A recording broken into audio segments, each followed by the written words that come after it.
সবার আগে আমি ধন্যবাদ জানাবো এই যে আমাদের সামনে ল্যাম্প পোস্টে সিসিটিভি লাগানো আছে।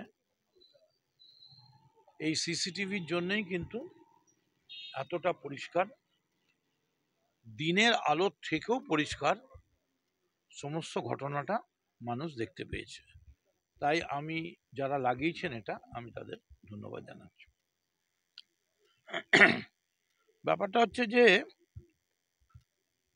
একটা ট্রেন্ড আমরা লক্ষ্য করছি যে কিছু ক্রিমিনাল বদমাইশ বা বেলঘরিয়া এবং বেলঘরিয়ার চারপাশটা কেন্দ্র করে তারা বিভিন্ন ক্রাইম করার চেষ্টা করছে। ধরুন, আপনি যদি এটা কলকাতা শহর বা কোনো ক্রাইম ওয়ার্ল্ডের ইতে যান, সকাল 6টার সময় মহিলা নিয়ে বসে এই যে রাস্তাটা নেতাজি পল্লীর একদম ওপেন রোড, পাশেই হচ্ছে আপনার মৈনী মিলের অত বড় বাজার, ঘোলা বাজার, এদিকে লোকনাথ মন্দির, এবং আপনাদের বলি আমি এই নন্দননগর অত্যন্ত সচেতন, সংবেদনশীল, শিক্ষিত এবং ভদ্র এলাকা, এবং এখানে 100%ই বাঙালি।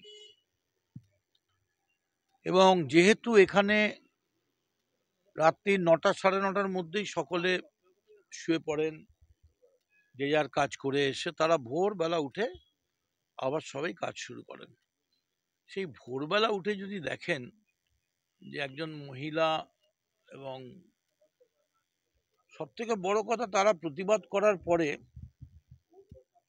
তারা চলে যেতে পারত, সেটা না করে তারা যদি ফিরে মারে তাহলে তো তারা এটা ধরেই নিচ্ছে যা করছি বেশ করছি। আমি মনে করি পুলিশ তদন্ত করছে, আমাদের সমস্ত নেতৃবৃন্দ এখানে রয়েছে।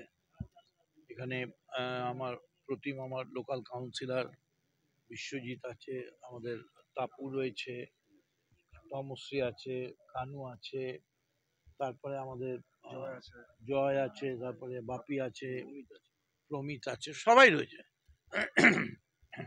এবং এইমাত্র আমাদের সঙ্গে মনোজ সাহু এসছে। সবাই, এক কথায় বলতে গেলে আমাদের সমস্ত নেতৃত্বই এখানে আছে।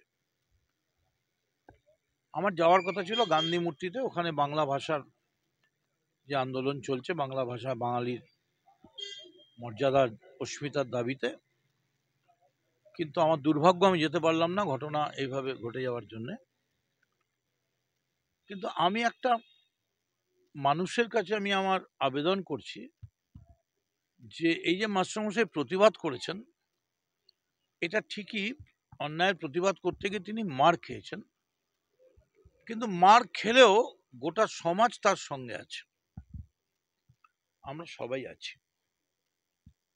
আপনারাও প্রতিবাদ করুন, প্রয়োজনে পাড়ায় পাড়ায় আমরা আগে যেমন আমাদের নৈশ কমিটি ছিল,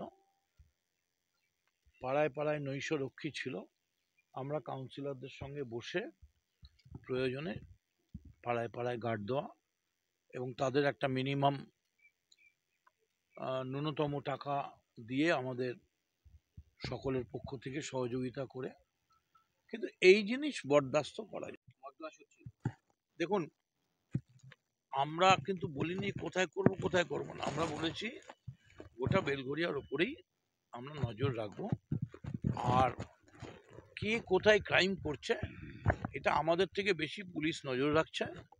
এবং আপনি যে 25 নম্বরের ঘটনা বলছেন, আমি যতদূর শুনেছি সেখানেও পুলিশ অত্যন্ত তৎপরতার সঙ্গে ক্রিমিনালকে ধরেছে এবং অ্যারেস্ট তারা হয়েও আছে।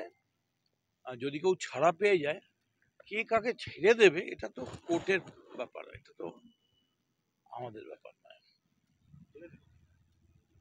মানে আমাদের কাছে জৈন সিং, রোহিত সিং আর অর্জুন সিং সবই এক, আমরা কাউকে আলাদা করে দেখি না।